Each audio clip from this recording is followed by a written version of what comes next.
Hola, ¿qué tal? Bienvenidos a la Liga al Día, último segmento del mes de septiembre con Moisés Llorens y Rodrigo Fáez. Gracias a Dios que volví para escucharlos. ¿Cómo los extrañé, chicos?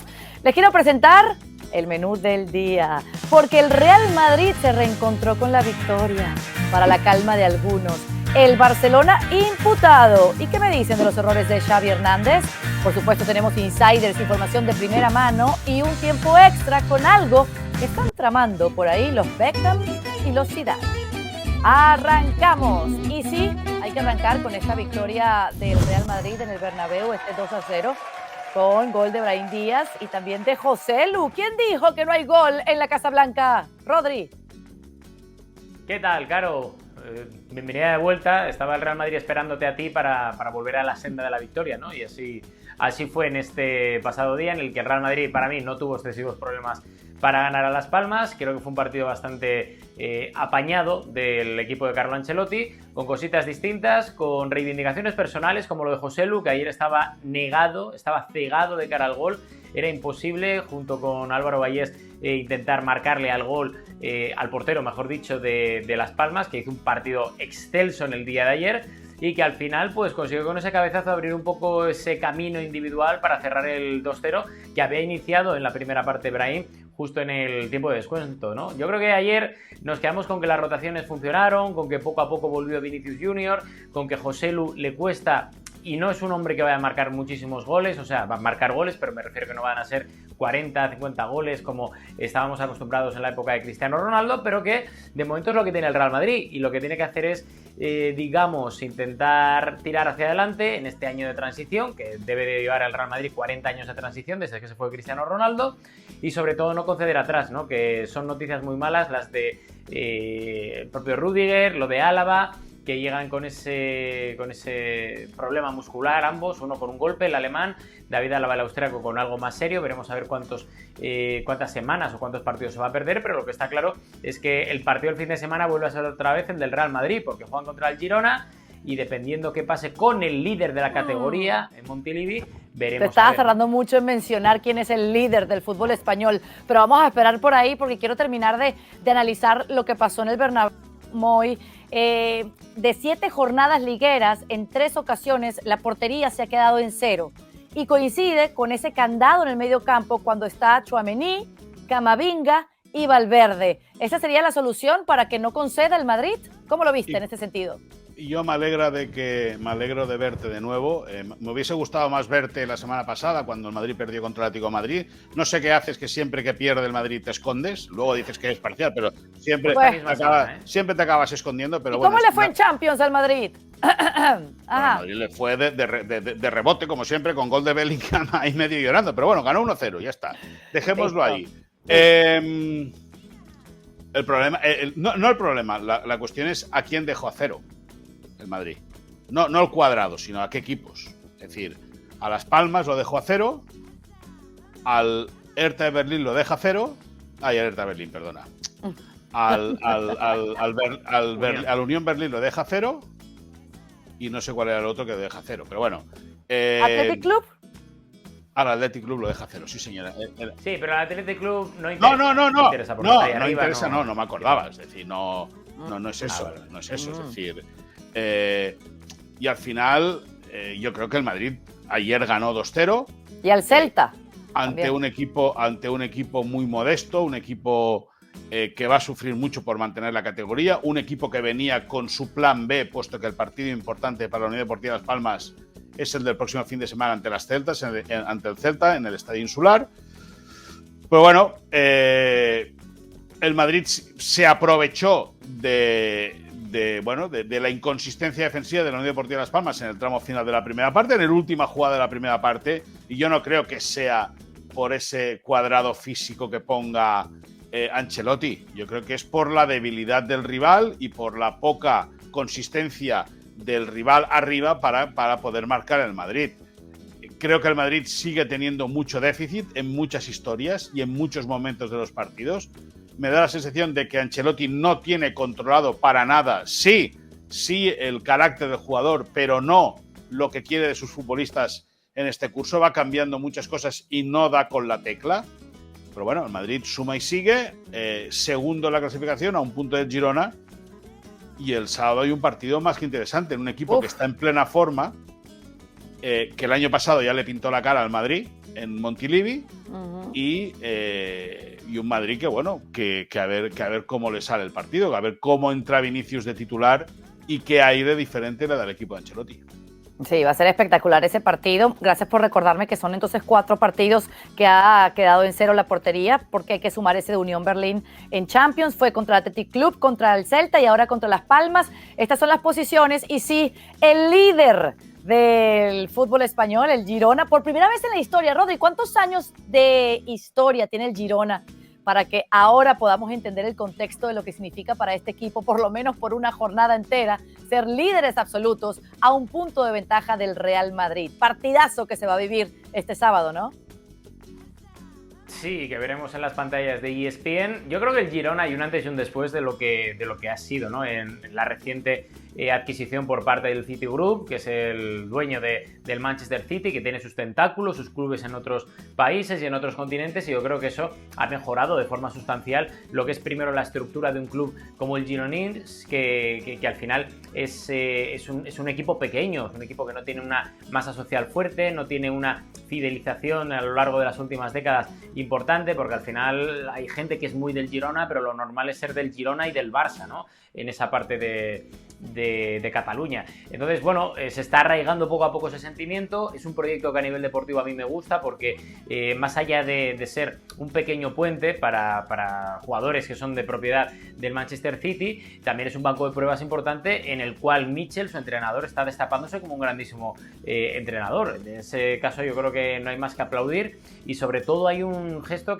o un fichaje que esta temporada mide un poco hacia dónde tiene que mirar el Girona, que el año pasado estuvo cerca de meterse en competición europea, por lo menos luchó hasta el final por ello, y solo el fichaje de Eric García este año, que viene del Barça, viene a ser uno de los hombres que era una de las apuestas importantes en su día, más allá del rendimiento que tuvo en el equipo culé, pero que llega cedido al Girona, y al final estamos hablando de gente importante, de gente que está despegándose a lo bestia, la vuelta de Portu, que venía del Getafe, que creo que también es un fichaje muy importante, donde el colectivo siempre es lo primordial y lo principal, y donde las individualidades están dejando su sello en este inicio de temporada, y que está claro que el Girona no va a estar ahí todo el año, vamos, salvo que sea el nuevo Leicester, digámoslo así, va a ser muy complicado, pero, oye, que les quiten lo bailado a los de Quique Cárcel y compañía, que es su director deportivo, que creo que están haciendo muy buen trabajo. Por cierto, Quique Cárcel, que fue compañero mío de escuela. Ah. Compartíamos pupitre, Quique Cárcel y yo. Está claro aquí. No, sin duda, a mí, que estoy en ESPN, ¿me entiendes? Siempre. No siempre. a ti, no como a ti. Oigan, 93 años de historia el Girona, y por primera vez están líderes.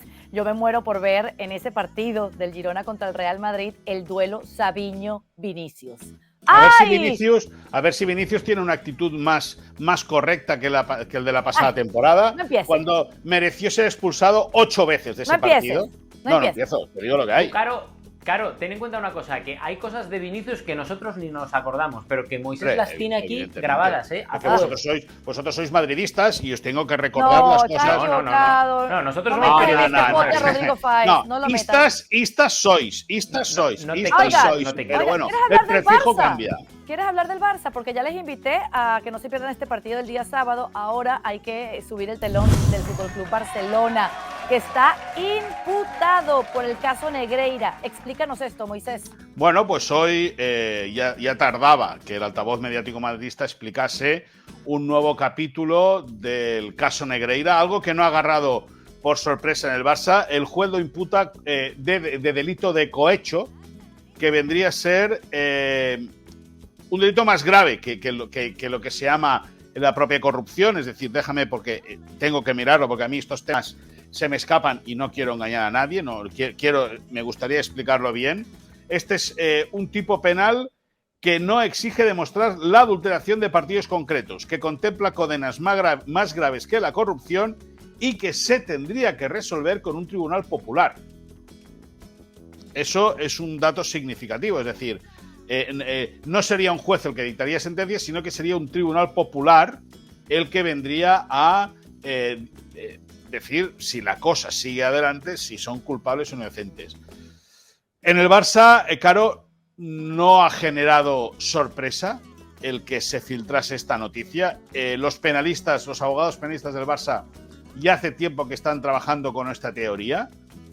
Lógicamente, cuando sale algo del caso Negreira, que es algo vergonzoso, porque es vergonzoso, se genera mucho ruido mediático, pero en el Barça siguen estando muy tranquilos, siguen estando calmados, a la expectativa de que le reclamen información. Hay que recordar que además del Barça, de Negreira, del hijo de Negreira, están imputados también Sandro Rosell y Josep María Bartomeu, los dos presidentes del Barça anteriores a Joan Laporta, que en su periodo de mandato del 2003 al 2010, eso ya está prescrito, por lo tanto no puede ser juzgado.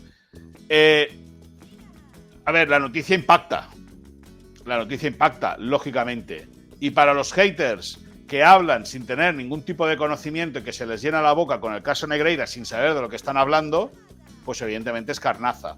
Pero ya te digo, los penalistas del Barça están trabajando en eso. Es una acusación grave, ni más ni menos, que es una acusación grave. Pero bueno, va a tener que trabajar mucho la justicia para, de aquí un tiempo, porque esto no tiene que ser inmediato, sí de aquí un tiempo, empezar ya a ponerle luz a tantas sombras que hay sobre el caso Negreira. Sí, superar la página. Y a ver pero déjame que te diga, sigue sin haber, y eso lo remarco mucho para los haters, ni una prueba que involucre al Barça y un árbitro beneficiándolo al equipo. Es decir, que al principio cuando se comenzó, cuando los compañeros de Radio Barcelona en la cadena SER destaparon el caso, mucha gente interpretó como que el Barça había comprado árbitros. No. El Barça utilizó, o alguien del Barça utilizó al vicepresidente del Comité Técnico de Árbitros para darle un dinero, y veremos si para que se lavase ese dinero y dónde fue a parar. Pero que quede muy claro que no hay ni una prueba que incrimine, a menos que se sepa a día de hoy. Mañana puede ser otra cosa. A día de hoy no hay ni una prueba que pueda incriminar al Barça que por haber pagado al vicepresidente del Comité Técnico de Árbitros haya tenido un arbitraje a favor. Bueno, imposible demostrado hasta el momento. Pero por eso es importante esto de la imputación, que vayan a un juicio y que presenten todas las pruebas de que no fue así. Pero me parece fantástico, para que se vayan todas las dudas de los haters. No, claro, pero es que el juicio y la imputación ya estaba así. Lo grave es el cohecho, ¿no? Que va un paso más de la corrupción. Por eso se pone el caso en ese sentido interesante, a ver cómo lo explica Negreira, Enrique Negreira, del cual dicen que ahora tiene Alzheimer, y su hijo, a ver por dónde salen y qué camino toma todo esto. Rodri, ¿tú quieres decir algo de este tema o de una te pregunto las debilidades del equipo de Xavi ante el Mallorca? No, porque debilidades ya las vimos y las comentamos, pero es que, a ver, yo sobre este asunto no es cuestión de haters o no haters, hay una sombra de duda importante sobre Rodri, Barça, perdona, no el Madrid. Sombra de duda no es acusar. Es decir, que exista la duda está muy bien, pero tú no puedes decir nunca que el Barça compra un árbitro. Bueno, no. Escucha, el problema que tenéis, Moy, es que no me dejas acabar. Y estoy empezando y no llevaba ni 5 segundos. Pero es que a veces que veo un poco que en el Barça argumentas muy mal y te tengo que ayudar. Los ánimos un poco encrespados. Ahí está. Bueno, es un o sea que vamos sensible. A ver, hay una sombra de duda en cuanto a la limpieza de la competición en general, porque hay mucha gente que no entiende que el Barcelona ha estado pagando durante muchos años con presidentes diferentes, con directivas distintas que no se pueden ver entre ellos, pero que han mantenido los pagos y que incluso los han subido al segundo del Comité Técnico de Árbitros. Y eso ya es una sombra de la duda sobre las competiciones y sobre la limpieza del fútbol español a nivel no nacional, sino a nivel internacional. Y es algo que no compete solo ni al Barça ni al Madrid. Compete al Barça, al Madrid y a todos los equipos que han pasado por primera y segunda división. Eso lo primero, porque estamos focalizándolo siempre en las trincheras de marras de Madrid, Barça, Barça-Madrid, que es lamentable. Y al final estamos hablando de que otros equipos pudieron haberse sido, sí se confirma todo esto, de confirmarse, estamos hablando de que algo ha pasado. Ahora, sáquenme de duda. Que se tiene que demostrar, porque una cosa es ser imputado y otra acusado, o condenado, mejor dicho. Pero una cosa, claro, a lo que voy yo es que a nadie del fútbol español y a nadie que tenga dos dedos de frente le parece normal que alguien, sea por sobornos, por trato de árbitros favorable o en contra. A nadie del fútbol español que tenga dos dedos de frente, y hablo ya de directivos, le parece normal que un club haya estado pagando durante X años 7,5 millones de euros al número 2 del comité técnico de árbitros. A nadie le parece normal. Y eso no son haters. No, pero si el hater no es por ti, Rodrigo. No, porque es que da la sensación de que solo se acusan haters. No, el hater es el que te insulta luego a ti. Esos son los haters. Pero déjame que te remarque una cosa, que tienes toda la razón, pero es que a la gente hay que explicarle, yo creo que bien las cosas. Aquí el tema está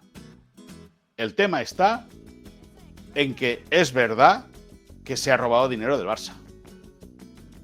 Entra por una puerta y sale por otra puerta. Y el recorrido de ese dinero es lo que se está investigando. ¿Dónde ha ido a parar? ¿Por qué se ha utilizado a Enríquez Negreira? Por lo que sea, no lo sabemos. Ahí es donde tiene que estar la explicación del juez. Que el Barça, que es una vergüenza, es vergonzoso, que se hayan prestado a hacer eso no tiene ningún tipo de discusión. Ninguno. Y es más, el juicio social, que es muy feo, mientras no haya una sentencia, ya está etiquetando a cada uno como la gente quiere. Luego, lógicamente, también sucede que públicamente se juzga a alguien y luego resulta que es inocente y aquí no pasa nada. ¿Ok? En eso estamos. Perfecto. Ahora. Perdona, Caro, dicho esto, insisto, en el Barça, gente de antaño y gente de ahora sigue diciendo que sigue diciendo y sigue asegurando que ninguno, ni un céntimo de esos 7,5 millones de euros, ni uno ha ido para comprar un árbitro. Veremos en qué acaba. Ahora, a todas estas, la UEFA no ha cerrado la investigación del caso Negreira, ¿verdad? No, los dos inspectores dieron por buenas toda la documentación que requirieron, que no fue poca. Ceferín el presidente de la UEFA, mantuvo una reunión, Alexander Ceferín, con Joan Laporta, en la cual el presidente del Barça le explicó cómo estaba el caso y le presentó la documentación que Alexander Ceferín le pidió, y el Barça sigue compitiendo en Europa. Evidentemente, cuando empiece el juicio y cuando empiece a valorarse todo y empiece a tener respuestas a todas las preguntas que a día de hoy la gente se hace, pues evidentemente ya tendremos conclusiones definitivas al caso. Claro, y esto ha dado un vuelco total con esto de la imputación y del cohecho. Mientras tanto, hay la UEFA con el ojo pendiente de lo que está pasando. Y nosotros también tenemos el ojo en el partido del Barcelona contra el Sevilla. Quiero ir contigo, Moy, para la previa de este partido, entendiendo lo que pasó ante el Mallorca, ese 2-2, ese mal día de Ter Stegen, especialmente en el primer gol, esa desconexión entre líneas, especialmente entre el mediocampo y sus delanteros, esos pocos pases, ¿verdad? La interrupción en el juego, en el rival. Pasó mucho en el equipo de Xavi en el partido anterior. ¿Pueden reivindicarse en la próxima fecha? Lo destacable, Lamine Yamal, ¿no? Ese penaltito no pitado tampoco, te lo dejas, pero bueno, eso ya contaba con ello. A ver, el Barça, lógicamente, ante el Betis y el Amberes en Liga y en Champions, hace dos partidos soberbios contra dos equipos que vienen abiertos y vienen a querer jugar al fútbol. Contra el Celta, el Barça remonta de la manera que lo hace, y ante el Mallorca empata un partido que se le había complicado. Y al final, los equipos que vienen con ese sistema, con ese entramado defensivo tan trabajado, hacen sufrir mucho al Barça, pero no es de ahora, es de hace mucho tiempo que eso sucede. Y, lógicamente, lo que no se puede permitir es que el equipo salga como salga y luego los futbolistas reconozcan, no, es que hemos salido dormidos. Escúcheme una cosa. Es que nadie va a trabajar dormido. Bueno. Nadie va a trabajar dormido. O no haría bien ir a trabajar, porque si un transportista se va a trabajar dormido, malo. Allá vamos. Es decir, y Xavi dice que ve, que analiza, que comenta, que le tratan de sacar hasta la última coma todo para mejorar el juego del equipo. Y el juego del equipo sigue trabándose cuando el centro del campo está poblado y cuando la defensa es de 5. El juego del Barça sigue siendo muy previsible. Al Barça hay partidos y hay momentos que le falta fútbol. Y lo llevamos diciendo desde hace tiempo. Que luego tienes una figura como Lamine Yamal, Sí. ¿La mete en la derecha? Sí. El Barça carga el juego por la izquierda. Es decir, quedan dentro del entramado que tiene montado Xavi, que tiene pinceladas muy divertidas y tiene pinceladas auténticas y tiene pinceladas propias del sello Xavi Hernández. Es verdad que al equipo le queda progresar en muchas cosas, y el partido de mañana contra el Sevilla, que es un equipo también muy trabajado en el aspecto defensivo, al Barça se le puede complicar. Claro, y para ese partido contra el Sevilla, otra vez sin Frenkie de Jong, sin Pedri y con el Porto a la vuelta de la esquina. Pero en esta lista de convocatoria está otra vez Fermín Torres, ¿verdad? No, Fermín López. Perdón, Ferran Torres, Fermín López, convocados para este partido importantísimo, Rodri.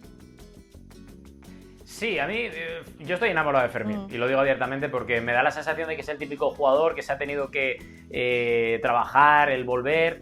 Me da la sensación además de que Xavi, tal y como le escuché durante el verano a Moy, ha confiado mucho en él. Digamos que es un proyecto de jugador para llegar al primer equipo, y me gusta el rollo que tiene, el flow, ¿vale? Me encanta. Y encima tiene gol, que es algo que más allá del hambre que pueda tener él a nivel individual, creo que es muy positivo, bueno, para el Barça y para el fútbol español en general, ¿no?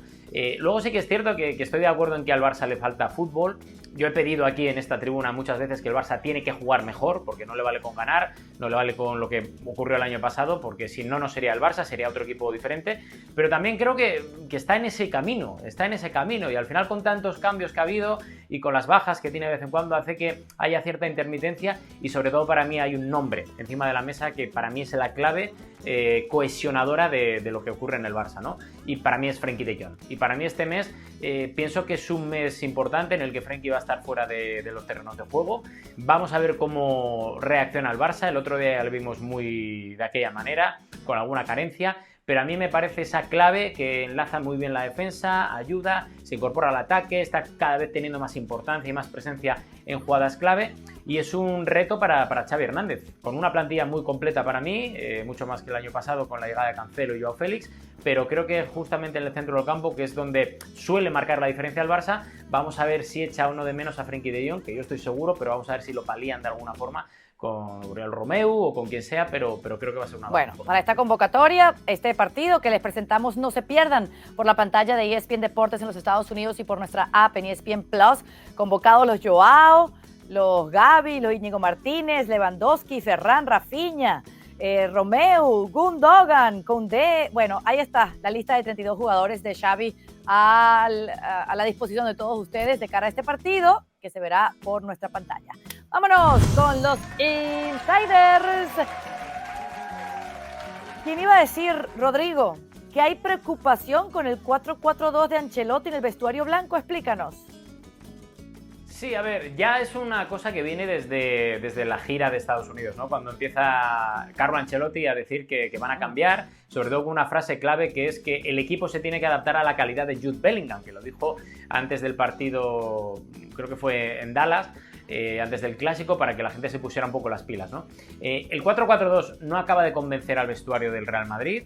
Interpretan que, sabiendo que la plantilla es la que es y que hay muchas carencias atrás, adelante, con la ausencia de un delantero clave, con la ausencia atrás de Militao, interpretan que son demasiados experimentos para hacerlos en una temporada muy complicada, en la que ya se ha visto que a la mínima de cambio que el Real Madrid ha pinchado, la crítica se ha cebado con ellos, y creen que sería algo más conservador hacer un cambio más paulatino, más a medio largo plazo que más a corto plazo, ¿no? Lo que pasa es que también es cierto que por el otro lado preguntas al cuerpo técnico y te dicen, pues sí, pueden tener razón los jugadores del Real Madrid, ¿no?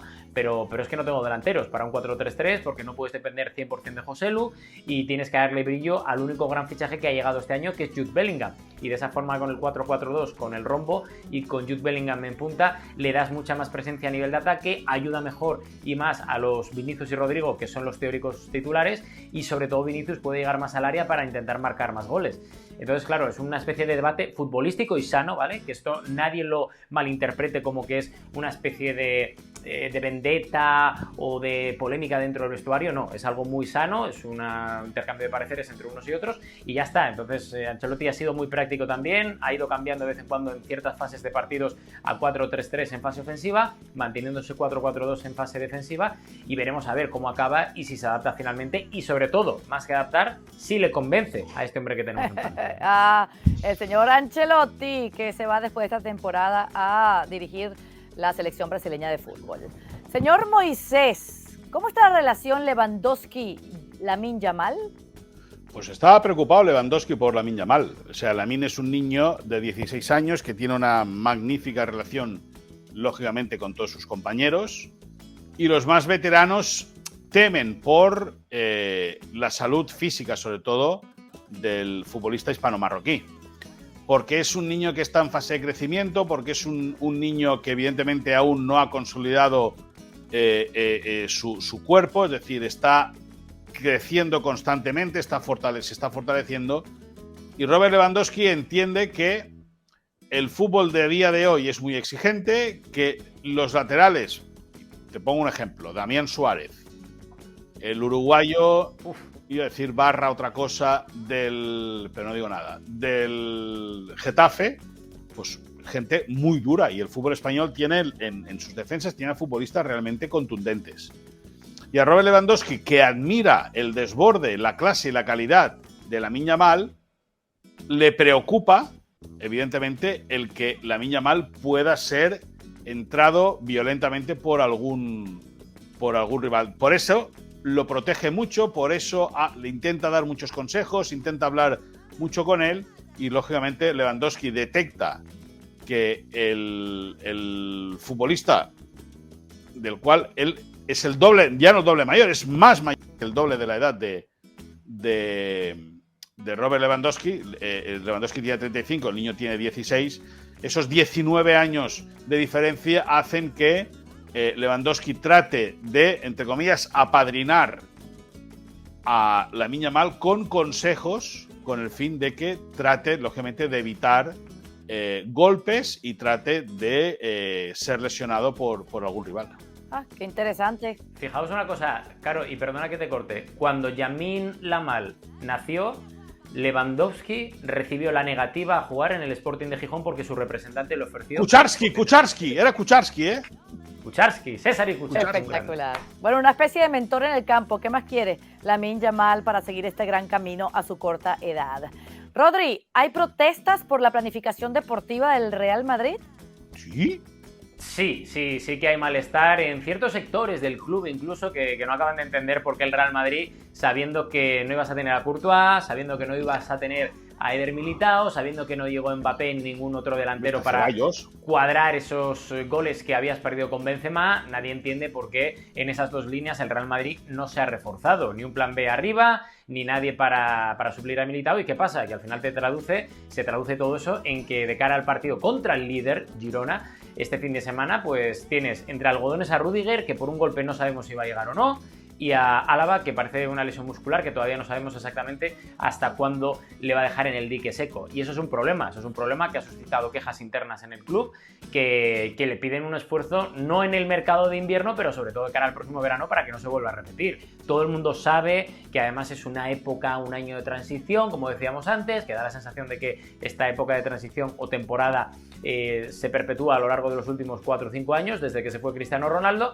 que ya necesita tener un poco de transición en el sentido de relevo y de más fichajes, ¿no? Ya no solo como centrales o como delanteros, sino también en los laterales, que llegue alguien para competir con Dani Carvajal, y son cosas que está apuntando la planificación deportiva del Real Madrid de cara a la próxima temporada, para intentar mejorar un poco todo, ¿no? Con nombres como Davis, ya sea Mbappé o cualquier otro delantero a nivel internacional, y sobre todo que no vuelva a correr ese riesgo el club de poder quedarse como se está quedando ahora mismo sin centrales, o como se puede quedar dentro de unos meses, que entonces sería muchísimo peor, porque ya estaríamos hablando de fases más avanzadas de la Champions o de la propia... Rodri, ¿y a quién se le quejan? ¿Al presidente?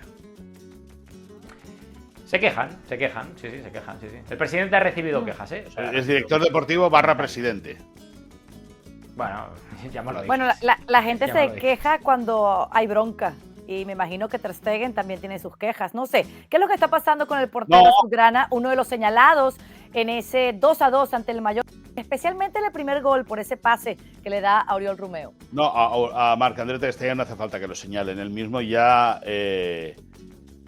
sabe cuándo se ha equivocado, entiende que el error en la salida de balón en el arranque del partido ante el Mallorca fue determinante para que el equipo fuese a remolque en la primera parte, y eso evidentemente para un tipo tan exigente como él pues lógicamente le duele y le hace daño, faltaría más, como buen profesional que es.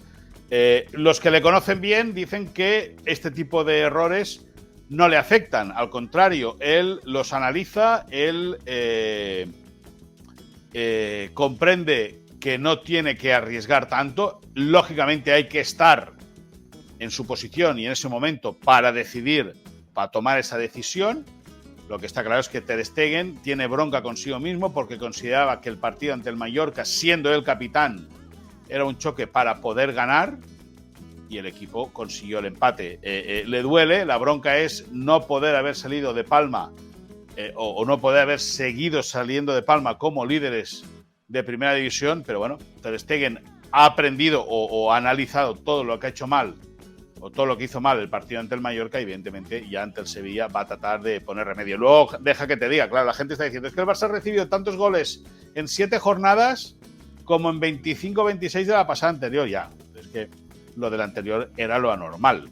Es decir, recordemos que el Barça ganó muchos partidos por 1-0 y lo que no es normal es recibir 8 goles en 25-26 partidos. Es normal encajar 8 goles en 7 partidos, y más si en uno, con Pamplona te meten 2 o 3. Ahí está. Bueno, señores, vámonos con la bronca del día. Es muy sencilla. Ni el Barça ni el Madrid lideran la Liga Española de Fútbol. Es el Girona. Por primera vez en 93 años de historia, tendremos un cuento, una historia cenicienta como la del Leicester en la Premier League hace unos años. Rodri, arranca. No vamos a tener. Desgraciadamente no, ¿eh? Ha habido muchas cenicientas, como decís, en la historia de la Liga, con el Athletic de Bilbao ganando ligas, con el Betis, no, con el Betis no.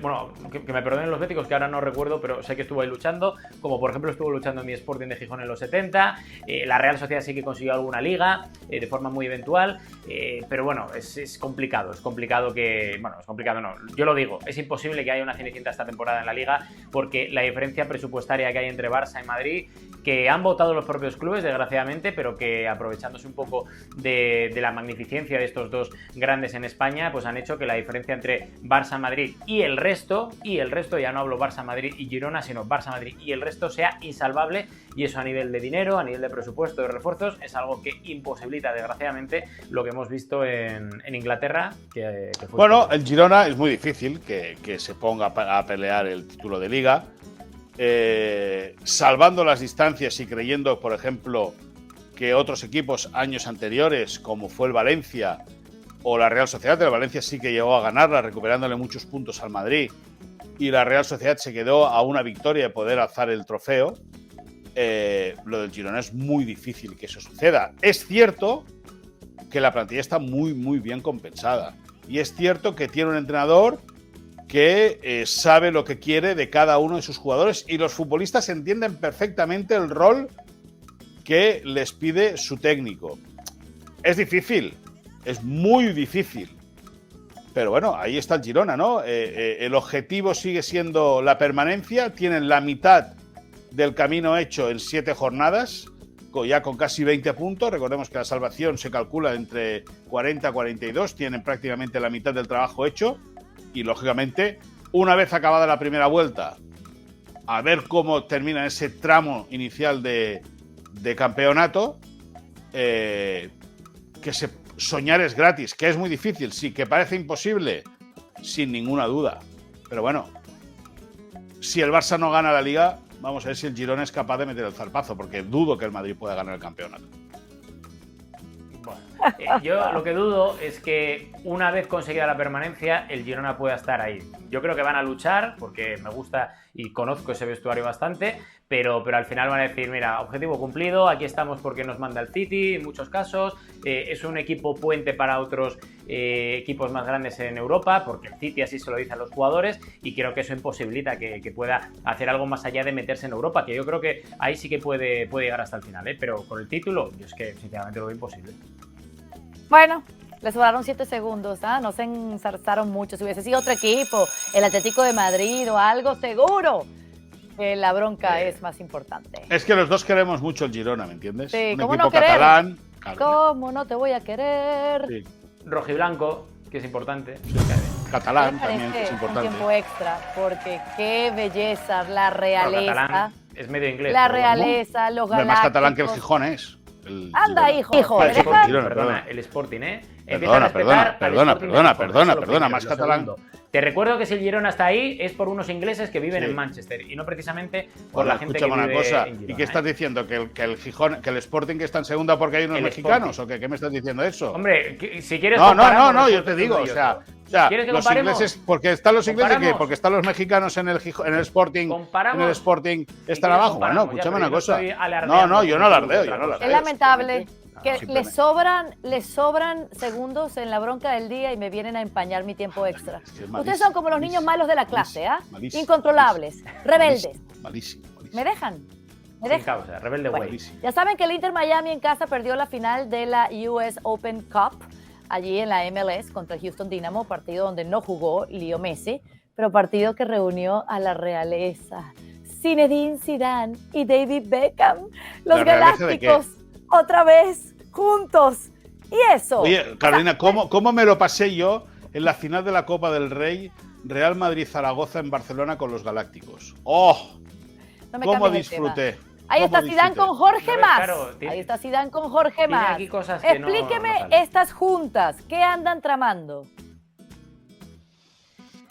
Bueno, lo que voy a decir es un recado que le voy a dar a unos influencers que se fueron desde España, a los Buller, a Robert PG, a Coco, a Adri Contreras y a Laura Vizcaíno, que se fueron para allá para ver el partido de Messi y gafaron a Messi. Así que desde aquí un abrazo, muchísima suerte en el viaje de vuelta y que no vuelvan a gafar Por un cierto, partido Rodri, importante para Leo Messi. la Lucía es fan de los Buller, ¿eh? Mi hija Lucía es fan de los Buller, ¿eh? Hombre, normal. Escucha, tú te metiste con los Buller una vez, ¿eh? No te acuerdas, pero tú te metiste con los Buller Los una Buller vez. ¿eh? son gente del fútbol sala Castelldefels, son buena gente, hombre. Son gente de bien, pero Oye, son un poco gafes. Oye, Bueno, eso- yo los vi Oye, juntos. perdona, Caro, Yo los vi hay juntos.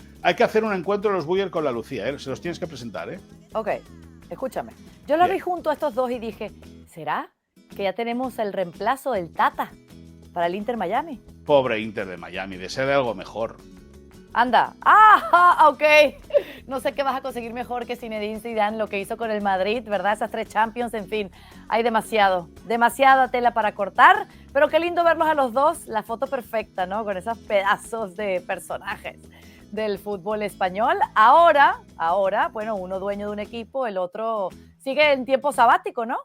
Ahí está, entre Bilbao y Eibar, donde juega su hijo. Por ahí va Zinedine Zidane dando vueltas por Europa. Disfrutando el mundo.